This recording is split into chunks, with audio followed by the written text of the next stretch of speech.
It's another Pennsylvania Dutch classic with a Straub family twist.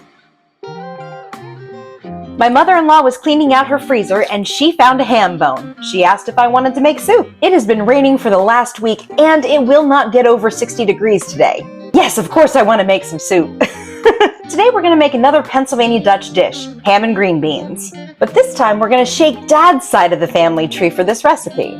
Ham and green beans is a pretty traditional dish for this area, but Memmy Straub had a version that was second to none. She added a couple of ingredients that I really think complete the dish. And Pappy Straub always had a particular way that he ate it, and I can't wait to show you that too.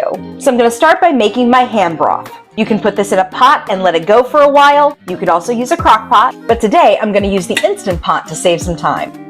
This has now been cooking for an hour, and I just allowed it to slow release for an hour and 20 minutes. It's ready to go. Ooh, look at that deep, rich color. That's gonna be tasty. So let's remove our meat. Oh, I'm gonna have a harder time getting this out of here than I thought. I need reinforcements, I think. I'm just going to allow this to cool while I finish my broth and get my other ingredients ready. By the way, you can tell when the broth is good when this is bone and it breaks apart. Now you know you got all the good stuff out of it.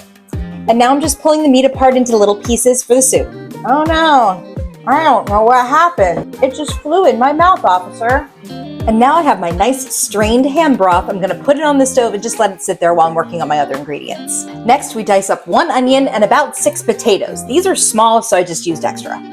Now that my potatoes and onions are sauteing in here, I'm going to take my ham broth and pour it in. Well, I flew too close to the sun and I have exceeded the amount that is the size of my container. So I had to switch to a bigger pot.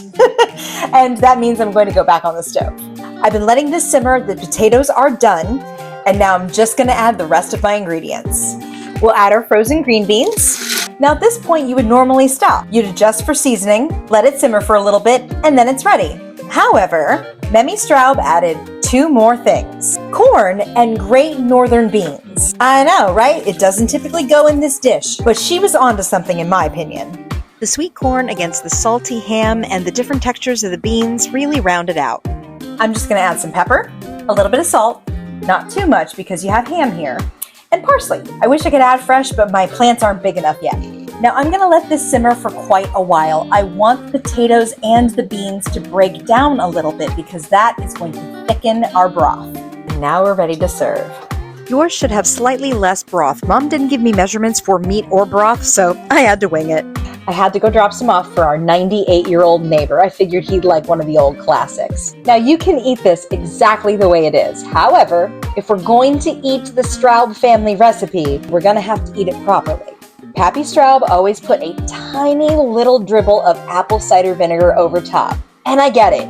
Just that little bit of sharp makes it really, really delicious. My taste has matured as I've gotten older, and the procedure in our house was butter bread, but with pepper on it. That was Pappy's signature. And now I just eat it for a snack sometimes.